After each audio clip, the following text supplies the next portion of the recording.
দেখো, তোমাদের মোবাইলে একটা গুরুত্বপূর্ণ ক্রোম ব্রাউজার যার আছে তার হাত থেকে সাবধান হও। এই ক্রোম ব্রাউজারটিতে ভিতরে গিয়ে কাজ না করলে তোমাদের মোবাইলটা কিন্তু স্লো হয়ে যাবে আর মাঝে মাঝে হ্যাং করবে। তার হাত থেকে বাঁচতে গেলে চলো আমি দেখিয়ে দিচ্ছি। মোবাইল যাতে হ্যাং না হয়, স্লো না হয়, তার জন্য কি করবে, এই ক্রোম ব্রাউজারটাতে যাবে। ক্রোম ব্রাউজারে যাওয়ার পরে এই থ্রি ডট অপশানে যাবে। থ্রি ডট অপশানে যাওয়ার পরে দেখো এখানে সেটিং নামে একটা অপশান আছে, সেটিংসে যাবে।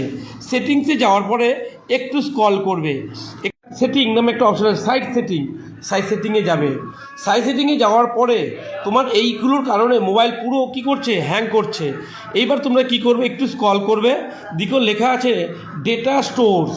এই যে ডেটা বা ডাটা স্টোর, এই অপশানটায় তোমরা যাবে।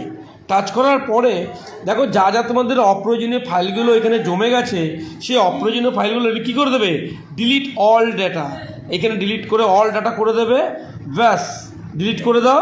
এই দেখো তোমাদের ক্রোমটা পরিষ্কার হয়ে যাবে।